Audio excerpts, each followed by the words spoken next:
Hello everyone, welcome to my channel. இந்த வீடியோல unsweetened Goa வெச்சு எப்படி கேரட் அல்வா பண்ண போறோம்ன்றத பத்தி பார்க்க போறோம். இது unsweetened கோவா வந்து கடையில ரெடிமேடா கிடைக்கும். அத வாங்கி வெச்சுக்கோங்க ஒரு 1/2 கப். முதல்ல ஒரு panல வந்து நெய் விட்டுட்டு 1 டீஸ்பூன் நெய் விட்டுட்டு முந்திரியை நல்லா வறுக்கணும். அத நல்லா ரோஸ்ட் பண்ணிட்டு அத தனியா எடுத்து வச்சிருங்க.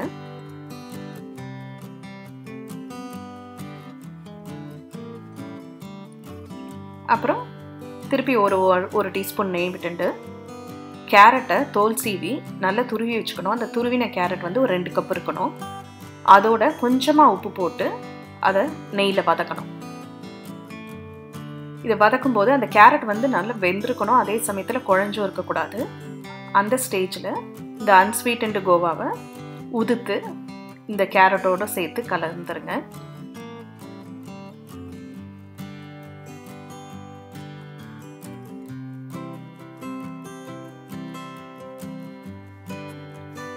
இது இந்த கேரட்டோட சேர்ந்து மெல்ட் ஆனதுக்கு அப்புறமா 1/2 கப் சர்க்கரை போடணும்.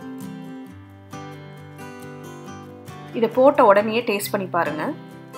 இன்னும் கொஞ்சம் சர்க்கரை தேவையா இருந்ததுன்னா போட்டுக்கலாம். இதை கிளறும் போதே கொஞ்சமா ஏலக்காய் தூளும் அப்பப்போ கொஞ்சம் நெய்யும் 1 டீஸ்பூன் நெய்யும் விட்டுட்டு தொடர்ந்து கிளறிண்டே இருக்கணும். இது நல்லா கெட்டியாகி அந்த பாத்திரத்தோட ஓரத்தில் ஒட்டாம வர வரைக்கும் கிளறணும்.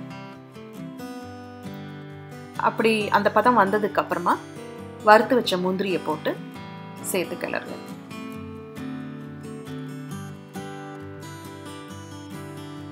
அவ்வளோதான், கேரட் அல்வா ரெடி. இதை செஞ்சு பாருங்க. இந்த கோவாவோட சேர்த்து செய்யும்போது டேஸ்ட் ரொம்ப அருமையாக இருக்கும். செஞ்சு பார்த்துட்டு எப்படி வந்ததுன்னு கமெண்ட் பண்ணுங்க.